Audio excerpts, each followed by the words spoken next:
এই তোর মেয়ে এরকম দিন দিন ফুলছে কেন রে? ছি, কেমন বিচ্ছিরি একটা লাগছে। এই তোর ছেলের গায়ের রং এরকম দিন দিন কালো হচ্ছে কেন?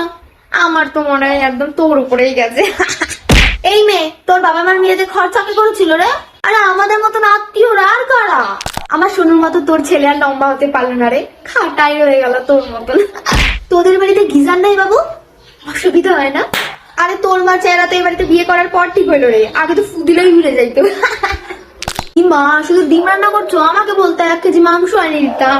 এই তো আমরা পুরী থেকে ঘুরে আসলাম, তোমরা আবার ঘুরতে ঘুরতে যাও না? না, ও আবার ঘুরতে গেলে তো টাকা পয়সার ব্যাপার আছে। বুঝি বুঝি, মেয়েকে এত পড়ায় কি করবা গো পূর্ণিমা? একটা ভালো ছেলে আছে, বলো তাহলে কথা বলি।